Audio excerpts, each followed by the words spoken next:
Abra comigo a sua Bíblia, por favor, em Romanos capítulo 11. Eu falei de manhã, gente, eu achei uma Bíblia do meu tamanho, ó.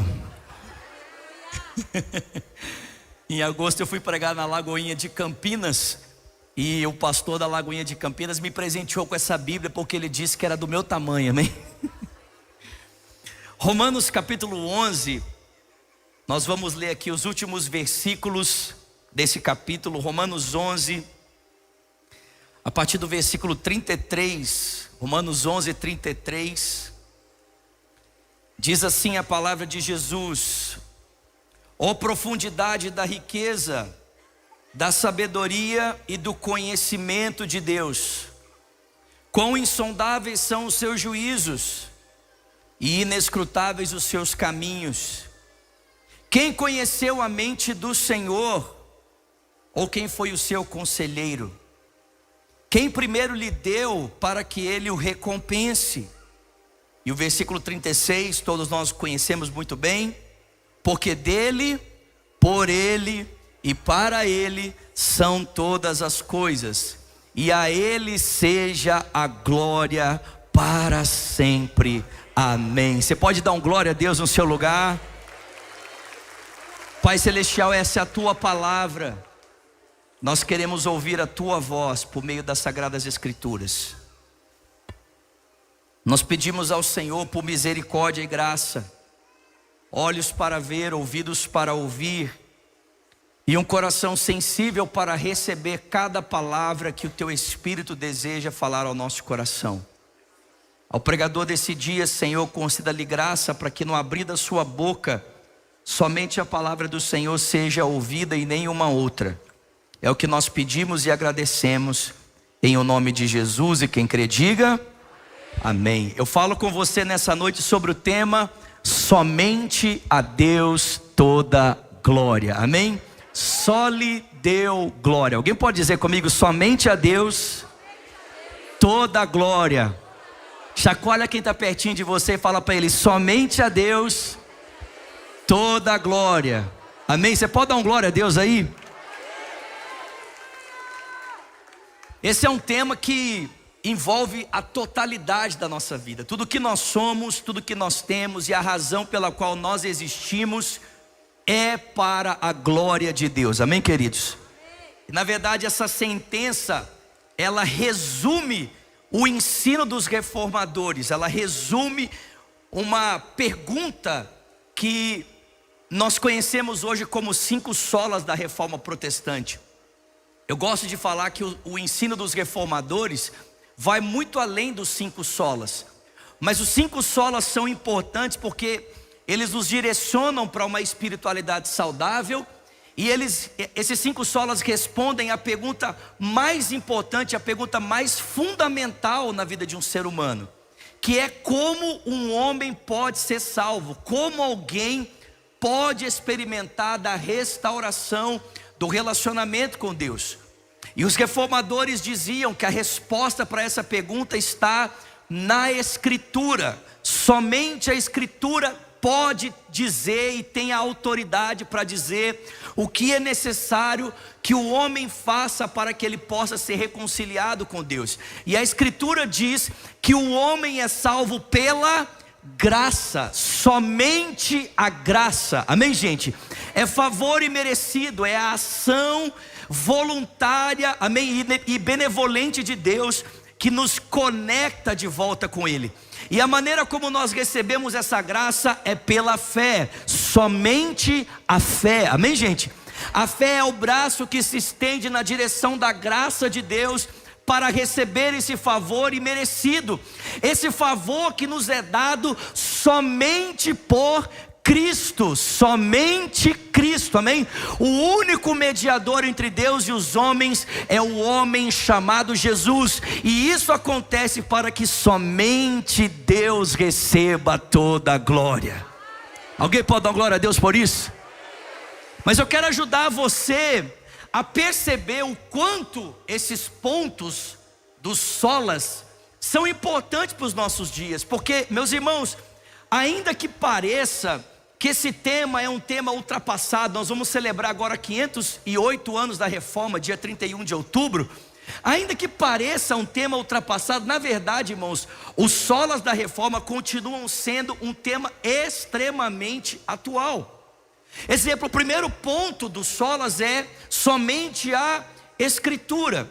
E por que esse tema é importante para os nossos dias? Por que pensar somente a Escritura é um tema importante para nós? Porque nós vivemos em uma sociedade relativizada. O aspecto moral, social, político, todos os aspectos da nossa sociedade hoje são relativos. E esse relativismo moral, social, ético, político está transformando a nossa sociedade numa sociedade caótica, numa sociedade que carece pela verdade. E meus irmãos, se existe um povo na face da terra que conhece a verdade absoluta, e que não é apenas uma verdade religiosa, amém meus irmãos, mas é uma verdade que se concretiza na história, porque quando nós olhamos para a história, nós vemos que as Sagradas Escrituras estão firmadas na história, o seu testemunho é enraizado na história. Se existe um povo que conhece a verdade, esse povo é o povo de Deus. Nós sabemos que a Bíblia não contém a verdade, nós sabemos que a Bíblia não fala da verdade, nós sabemos que a Bíblia é a verdade, é a palavra de Deus, e ela tem todas as respostas que uma sociedade relativa precisa. Em um mundo cheio de relativismo, nós somos o povo que carrega a verdade. Agora a pergunta é, se nós somos o povo que carrega a resposta para um mundo relativo, por que os cristãos dão tão pouca importância para a palavra? Não faz essa cara para mim. E a verdade é que muitas vezes nós não damos a devida importância às Escrituras, porque nós trocamos a confiabilidade da palavra pela incredulidade ou pelo ceticismo de experiências místicas. Nós trocamos muitas vezes a confiabilidade da Escritura por experiências espirituais. Nós preferimos muitas vezes ouvir Deus no misticismo de um profeta do que abrirmos a Bíblia para ouvirmos a confiabilidade da palavra de Deus nas Sagradas Escrituras. Nós preferimos correr atrás de um profeta para ouvirmos a Deus do que abrirmos a nossa Bíblia. Deixa eu dizer uma coisa para você: quando você abre a sua Bíblia, Deus não vai falar com você, Ele já está falando com você, porque a Bíblia é a palavra de Deus. Nós trocamos a confiabilidade da Escritura por causa de uma compreensão errada da Escritura. Muita gente fala assim, né? Não, pastor, eu não vou estudar a Bíblia porque a letra mata e o Espírito é que vivifica. Como se houvesse uma contradição entre a Escritura e a vida no Espírito. Eu não sei se você entende isso, mas uma pessoa cheia do Espírito vai ser uma pessoa cheia da palavra, e uma pessoa cheia da palavra vai necessariamente ser uma pessoa cheia do Espírito. Quando Jesus foi conduzido ao deserto pelo Espírito de Deus e tentado pelo diabo, o que saiu da boca dele não foi o achômetro da sua cabeça, o que saiu da boca dele foi: está escrito, nem só de pão viverá o homem, mas de toda a palavra que procede da boca de Deus. Em terceiro lugar, nós não damos credibilidade à Escritura porque nós temos preguiça de estudar. Nós somos preguiçosos intelectualmente. Em outros credos e em outras religiões, com poucos anos de idade, os seus seguidores já sabem ou a totalidade ou grande parte do livro que embasa a sua religião. Mas talvez se eu perguntasse aqui nessa noite, quantos já leram a Bíblia totalmente? Talvez grande parte desse auditório aqui não levantaria sua mão. Você diz carregar a verdade absoluta na sua mão, você diz que possui as respostas completas para um mundo que carece da verdade e nem conhece essa verdade completamente. Aí você fala assim: pastor, mas eu não entendo a Bíblia. E por que você não vai estudar? Cadê os carismáticos aqui? Porque ignorância não é desculpa. Amém, gente? Não, pastor, eu quero uma fé simples. Eu quero uma fé simplesmente profunda na palavra. Pedro disse que nós precisamos estar prontos para responder a quem nos pergunta a razão da nossa esperança. Sabe o que isso significa? É que você precisa conhecer a Bíblia que você carrega. Porque talvez a única Bíblia que esse mundo vai ler seja a Bíblia que você ilustra com a sua vida. Somente as Escrituras é um ensino extremamente importante. Numa sociedade cheia de relativismo, nós somos a resposta carregando a verdade absoluta. Mas para isso precisamos valorizar a palavra que nós temos. Gente, presta atenção. Não falta para nós disponíveis inúmeras ferramentas para o estudo da Escritura. Você tem a Bíblia de todos os tamanhos, de todas as versões, todos os recursos possíveis disponíveis na internet para você. E você vai dar desculpa para mim que você não consegue entender a palavra de Deus? Meu irmão, o que te falta não é a oportunidade para aprender, é a preguiça de correr atrás do conhecimento. Tem alguém comigo aqui?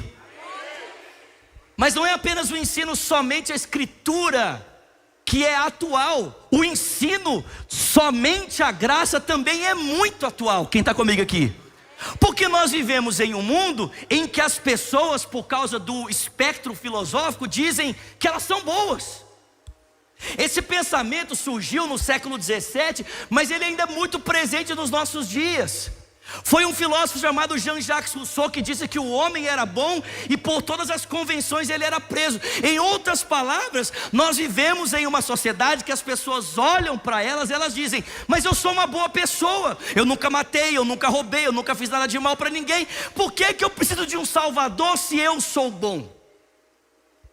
E o ensino de somente a graça vem para nos lembrar que ainda que Deus tenha feito o homem à sua imagem e semelhança, em função da queda, ninguém está apto para subir ao céu, ninguém está apto para ir a Deus pela sua força, pelo seu mérito. Ninguém pode se aproximar de Deus pela força do seu braço. Como diz o Salmo 24: quem subirá ao monte do Senhor? Quem estará no seu santo lugar? Aquele que é limpo de mãos, puro de coração, não entrega sua alma vaidade e nem jura enganosamente. E o salmista vai dizer que essas pessoas só podem chegar a esse lugar de comunhão com Deus porque Deus cria essas pessoas, Deus forma essas pessoas. Tal é a geração daqueles que te buscam, dos que buscam a face do Deus de Jacó. Ninguém pode chegar a Deus pelos seus próprios méritos. O Deus que tem poder de criar a terra também é o Deus que tem poder de criar gente para buscar Ele. Também é o Deus que tem poder de moldar gente para buscar Ele. Também é o Deus que tem poder de transformar gente para ter comunhão com Ele. O Deus que mudou Jacó também pode mudar você. Mas Ele faz isso pela graça. Não é porque eu sou bom, não é porque você é bom. Pelo contrário, a gente é pecador. Deus é bom. Amém, gente? Deus é bom. Um dia o mestre da lei, querendo se gabar perante a Jesus, se aproximou dele e falou: bom mestre. Jesus virou para ele: bom? Por que me chamas bom? Não há ninguém bom senão Deus.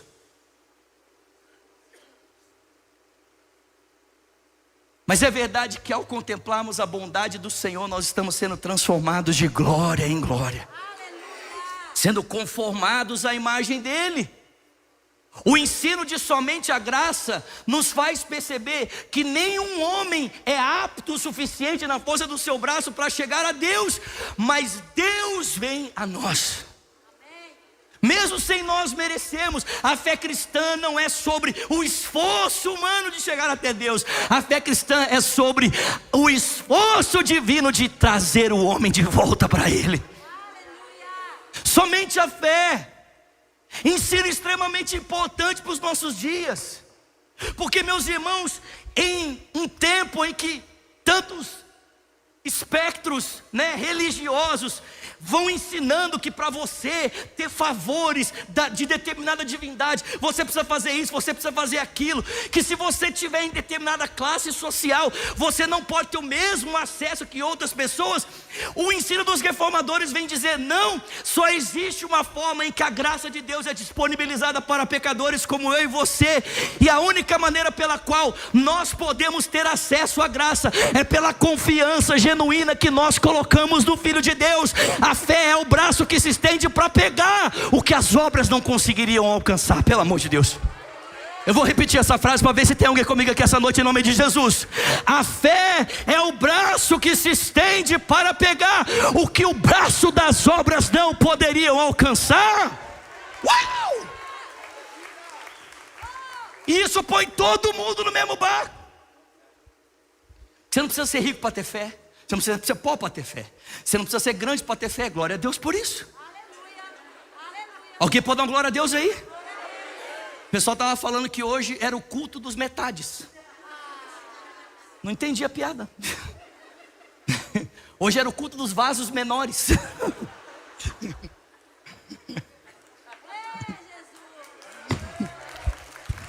Tamo junto, tamo junto.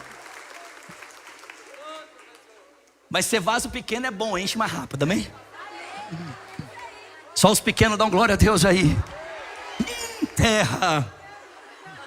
Não precisa ser grande, não precisa ser pequeno, não precisa ser de determinada cor. Meu irmão, a fé é democrática. Todos podem ter, porque ela é dom de Deus, ela é presente de Deus, ela é a graça que nos alcança para estendermos os braços no lugar que nós não poderíamos tocar pelas obras, para que possamos pegar a fé que já nos foi disponibilizada pela obra do Filho de Deus. Alguém pode dar glória a Deus aqui? Somente Cristo. Um ensino muito importante. A hora que a gente acabou o louvor aqui, eu fui lá agradecer a Bruna Carla. Falei: ô Bruna, obrigado por um louvor totalmente cristocêntrico. Cantamos Jesus da primeira palavra até a última palavra do louvor. Terminamos aqui cantando que a morte Ele venceu, o véu Ele rompeu, a tumba está vazia. Alguém pode dar glória a Deus por isso? Só que o Cristo, eu até anotei isso aqui é muito importante. O Cristo revelado nas Escrituras não é o Cristo no modelo das revoluções sociais. O Cristo revelado na Escritura não é o santo milagreiro. O Cristo revelado na Escritura não é esses pseudos e falsos cristos. Você está comigo aqui? Eu não sei se você entende, mas no sermão escatológico de Jesus, Jesus disse que no fim dos dias, ou no princípio das dores, muitos cristos apareceriam. Muita gente oferecendo falsos caminhos de redenção, muita gente oferecendo falsos caminhos de salvação. Em outras palavras, meu irmão, quando existe alguém com um microfone na mão, te oferecendo uma forma de realização que não está em Cristo, falso Cristo. Qualquer ensino que diz para você que você pode ser satisfeito em alguma coisa que não seja Jesus, um pseudo Cristo. Se Cristo está sendo o caminho para te levar à felicidade, isso aí é alguma coisa menos do que o Jesus que a Bíblia ensina. Porque o Jesus que a Bíblia ensina não é um caminho para te levar a alguma coisa. Ele é o caminho, Ele é a verdade, Ele é a vida, e ninguém vem ao Pai se não for por meio de Jesus. O Cristo das Escrituras é o Cristo mediador entre Deus e os homens. O Cristo das Escrituras, vocês estão comigo aqui, gente? É o verbo eterno de Deus que se fez carne. O Cristo das Escrituras é o Cristo que foi manifestado no tempo e no espaço. O Cristo das Escrituras é o Cristo que se fez um completo ser humano a partir do ventre da Virgem Maria. O Cristo das Escrituras, tem alguém comigo aqui? É o Cristo que é completamente suficiente. O Cristo das Escrituras é o Cristo que é profeta, aquele que nos instrui, que cura a cegueira, que revela o Pai, que nos conduz ao arrependimento e à verdade. O Cristo das Escrituras é aquele que nos redimiu do nosso pecado. É o Cristo sacerdote, é aquele que faz intercessão por nós, é aquele que fez justiça por nós e pagou o preço dos nossos pecados na cruz do Calvário. O Cristo das Escrituras é o Cristo que é o Rei dos Reis e Senhor dos Senhores, que reina sobre tudo, que reina sobre todos, que governa sobre terra e céu por meio da sua palavra. É o Cristo que mantém no poder das suas mãos a alegria da salvação. O Cristo que governa, protege, disciplina, que conduz a sua igreja em direção à eternidade. O Cristo da Bíblia, em outras palavras, é a razão de tudo. E o motivo pelo qual todas as coisas existem. Toda a Escritura aponta para Ele, porque toda a graça flui dEle, toda a fé está nele, e portanto somente a Ele devem ser dadas toda a glória. Dele, por Ele e para Ele.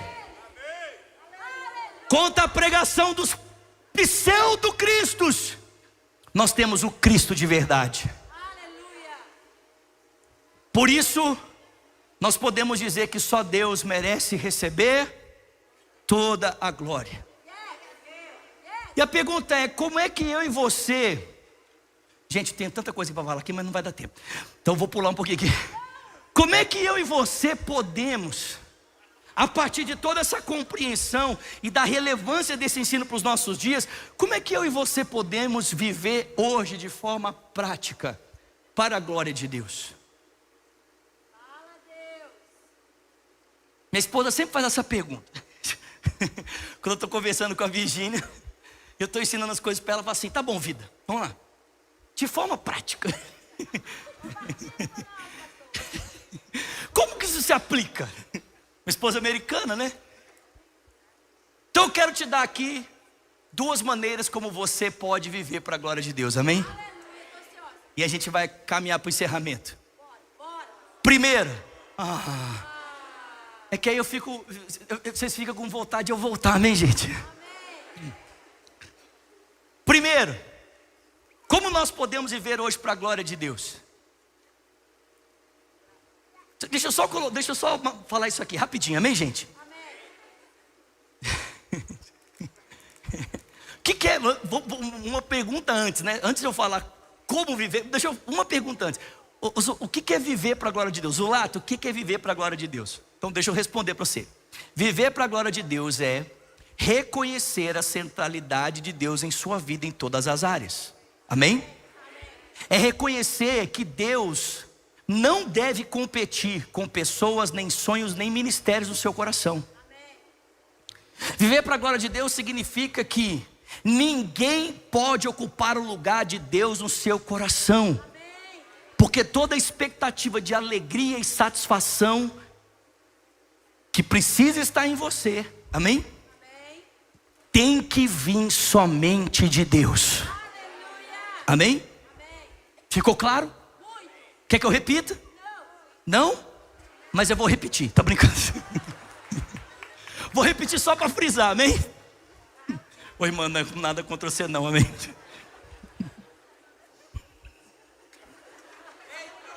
Só os lados para fazer essas coisas. Quem é viver para a glória de Deus?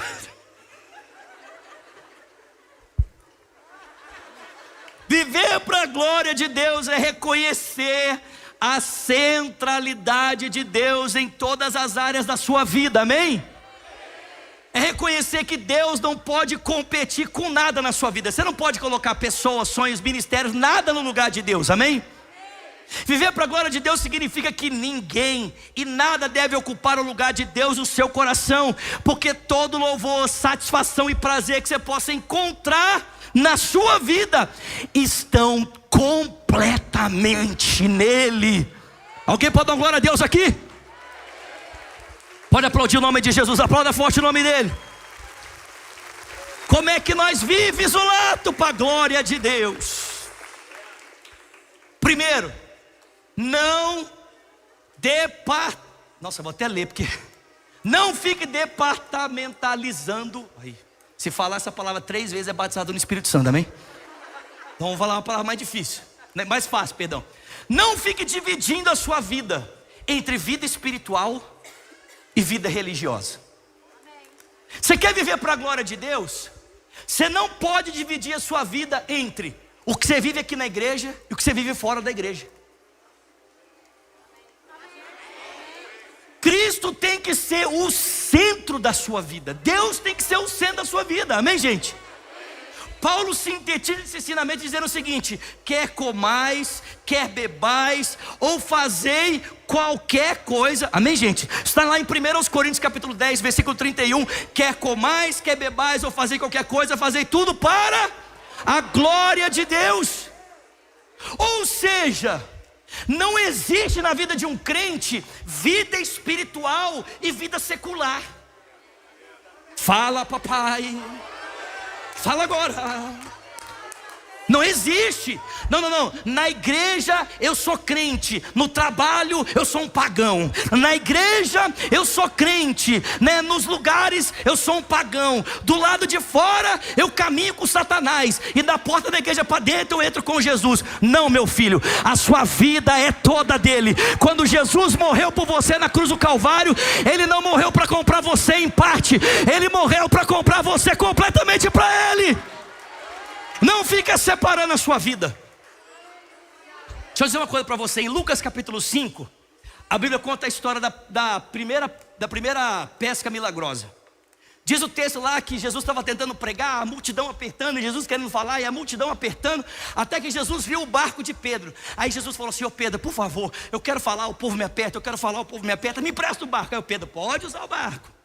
E aí está lá Jesus usando o barco para pregar, e a multidão sendo tocada, e o Pedro assistindo. Quando Jesus terminou a pregação e despediu a multidão, virou para Pedro e falou assim: Pedro, leva esse barco agora para onde as águas são mais fundas. Presta atenção. No texto grego, quando Jesus pede para entrar no barco de Pedro, o pedido é um pedido extremamente educado. É tipo assim: Pedro, você poderia, por favor, me emprestar o seu barco, para que dele eu possa me dirigir às pessoas que estão na beira da praia, esperando para ouvir uma palavra. E aí Pedro olha e diz: é claro, Senhor, usa o meu barco. Só que quando Jesus está dentro do barco, ele entra, amém, gente? Delicadamente, ele entra assim mansamente. Só que quando Jesus está dentro do barco, aí ele não faz mais pedidos, ele começa a dar ordens. Ele pode até entrar pedindo licença, mas depois que ele está dentro, ele é o Senhor da tua vida. E sabe o que eu aprendo? É que até esse momento da vida de Pedro, o barco de Pedro servia para sustentar os interesses dele. Até esse momento da vida de Pedro, o barco de Pedro era usado para sustentar os planos, a família, os sonhos, as férias. Amém, gente? O trabalho dele era a maneira como ele sustentava a sua vida pessoal. Só que quando Jesus entra na sua vida, o seu trabalho deixa de ser algo para o seu próprio sustento e passa a ser algo que Deus usa para patrocinar o campo missionário, para patrocinar os sonhos, os planos e a vontade dele na tua vida. Até aqui você dizia como as coisas iam funcionar, mas a partir de agora o teu Senhor é quem diz como as coisas vão funcionar na tua vida. Não divida a tua história entre secular e sagrado. Não tem secular na vida de um cristão, tudo é sagrado, porque tudo é para Deus. Amém, gente? Tem alguém comigo aqui? Não Não fique departamentalizando a sua vida. Segundo, amém, gente? Relacione-se corretamente com o mundo à sua volta. Porque Deus não nos chamou para vivermos isolados da cultura, amém, gente? Dentro de uma bolha, enquanto o mundo perece lá fora. Eu gosto de uma frase que fala assim: o evangelho é um mendigo ou um moribundo dizendo a outro moribundo aonde ele encontrou comida para se alimentar. O evangelho é um mendigo dizendo a outro mendigo aonde ele encontrou o alimento para saciar a sua fome.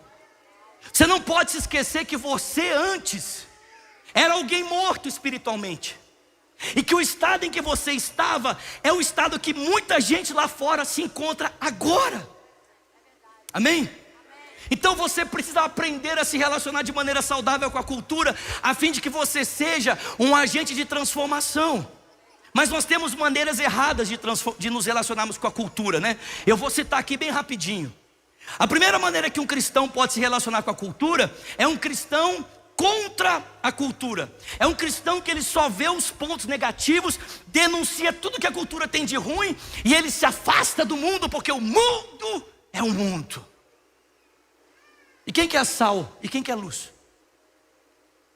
Segunda maneira como um cristão deve se relacionar com a cultura, ou pode se relacionar com a cultura. Tem alguém comigo aqui? É um cristão que é um cristão da cultura. É um cristão que ele não é contra a cultura, ele se acultura. Então se você vê ele, vê um ímpio, é a mesma coisa. Não tem diferença. É um cristão da cultura, amém? Terceiro, é um cristão que quer viver acima da cultura. É um cristão que ele acha que a igreja tem que mandar em tudo, que todas as áreas da sociedade precisam estar submetidas ao governo da igreja. Ele quer voltar para a época medieval e subjugar todas as realidades do mundo ao domínio da igreja. A quarta maneira como um cristão pode se relacionar com a cultura é um cristão em paradoxo com a cultura. É um cristão que ele vive em um conflito com os aspectos culturais. Mas meus irmãos, eu vou dizer para você, a melhor maneira como um cristão pode se relacionar com a cultura dos seus dias é entendendo que no seu mundo ele deve ser um agente de transformação da cultura. Nós não precisamos nem estar acima da cultura, nós não precisamos nem sermos um cristão da cultura, nós não precisamos nem ficar vivendo em conflito com a cultura, mas nós podemos transformar a cultura do mundo em que nós vivemos. Jesus disse: vós sois o sal da terra e a luz do mundo. Se o sal se tornar insípido, não serve para nada, senão para ser jogado fora e pisado pelos homens. Vós sois a luz do mundo. Não se acende uma candeia e se esconde ela debaixo de uma vasilha, e nem se pega uma cidade iluminada e se coloca atrás de um alqueire. Não, que assim também brilhe a vossa luz diante dos homens, para que vejam as suas boas obras e eles glorifiquem ao Pai que está nos céus. Em outras palavras, o que eu estou te dizendo é: se essa igreja um dia precisar sair daqui, que as pessoas desse bairro possam dizer: pelo amor de Deus, cadê aqueles crentes que estavam aqui? Porque eles estavam mudando a realidade desse bairro. Cadê aquele crente que morava aqui nessa rua? Porque ele fazia diferença aqui. Cadê aquele irmão que trabalhava aqui comigo? Porque ele era uma bênção na minha vida. É alguém que está fazendo a diferença. Te pergunto, se você sair do lugar que você trabalha hoje, o povo vai dar glória a Deus? Ou vai sentir sua falta? Que o pastor Márcio fala, né? Tem gente que quando sai da sua vida você fala: louvado seja Deus, foi embora, bendito seja o nome do Senhor. Oh, maravilha, promove ele, Jesus, para o paraíso, é claro. Mas tem gente que quando sai você fala: nossa, faz falta demais. Um cristão foi chamado para ser um agente de transformação. Deixa eu dizer uma coisa para você, eu vou encerrar. Ou você é um missionário, ou você é um campo missionário. Ou você é alguém que vive para mudar o mundo, ou você é alguém que tem que ser alcançado pelo Evangelho. Jesus não nos deu a opção de fazermos missões. Nenhum discípulo tem a opção de fazer missão. Nenhum cristão tem a opção de fazer missão. Para você, meu irmão, não é uma opção pregar o Evangelho. Você está entendendo isso aqui? Jesus te deu uma ordem. Ele disse: ide por todo mundo e pregai o Evangelho a toda criatura. Amém? Aquele que crê será salvo, e quem não crê será condenado. E esses sinais seguirão aqueles que creem. Em meu nome expulsarão demônios, em meu nome falarão em novas línguas, em meu nome pegarão em serpentes, e beberem alguma coisa mortífera não lhes fará dano algum. Imporão as mãos sobre os enfermos e eles serão curados. E o texto diz que, tendo eles partido, anunciavam a palavra do Senhor em Marcos 16. E a Bíblia diz que o Senhor cooperava com eles por meio dos sinais que os seguiam. Gente, deixa eu dizer uma coisa para você. Essa igreja não dobrar de tamanho todo ano é uma denúncia contra a nossa acomodação. Essa igreja não dobrar de tamanho todo ano é uma denúncia à nossa apatia diante da miséria espiritual das pessoas que estão morrendo. Você não pode se assentar nessa cadeira acolchoada, ficar assistindo um culto e achar ele bonito, e às vezes até nem achar ele tão interessante assim. Você não está aqui por causa de uma programação religiosa de final de semana. Você está aqui sendo treinado para ser um agente de transformação lá fora. Quando nós encerramos esses cultos, nós enviamos você para cumprir a missão. Pelo amor de Deus, dá um glória a Deus aí. E assim Orlando vai ser cheia da glória de Deus. Cara, deixa eu dizer algo. Vocês estão comigo aqui? Imagina o dia que a glória de Deus encher aqueles parques da Disney. Um monte de crentes sendo cheio do Espírito Santo, entrando para dentro daquele parque, e de repente gente caindo endemoniada, sendo cheia do Espírito Santo. Gente orando para curar pessoas, e o pessoal da Disney correndo de um lado para o outro, falando: o que está acontecendo? E alguém vai gritar lá no meio: está acontecendo um avivamento, porque crentes decidiram se posicionar para fazer a diferença. Alguém crê nisso aqui, pelo amor de Deus? Fica de pé no seu lugar. Au! Aleluia, Jesus. Terra de manto. Ó, todo dia eu estou fazendo uma live de oração. 6:30 da manhã, horário de Dallas. 7:30, horário da Flórida. Não conta para ninguém que eu divulguei, bem? Sabe qual que é a nossa oração? Deus, aviva o Texas. Deus, traz despertamento espiritual sobre a tua igreja. Deus, desperta os crentes, tira os crentes da acomodação. Deus, abre os olhos da tua igreja para perceber que o mundo lá fora está padecendo, que o mundo lá fora está morrendo. Cada pessoa que nós cruzamos o caminho, que não conhece o Evangelho de Jesus, é alguém potencialmente designado para a perdição eterna. E você carrega a luz de Deus dentro de você, que tem o poder de dissipar toda a escuridão. Pastor, mas eu já preguei 1, 2, 3. Meu irmão, não importa. Pregue quantas vezes forem necessárias. Ore quantas vezes forem necessárias. Alguém não desistiu de você. Alguém pagou o preço por você. Talvez anos você esteve na oração de alguém, até que você chegasse ao conhecimento da verdade e tivesse os seus olhos abertos. Eu oro para que você seja essa pessoa agora, que vai pagar o preço pela conversão de alguém. Alguém que vai orar até que as escamas caiam dos olhos e o Espírito Santo então convença o coração desse pecador do pecado, da justiça e do juízo. Lagoinha Orlando Church, desperta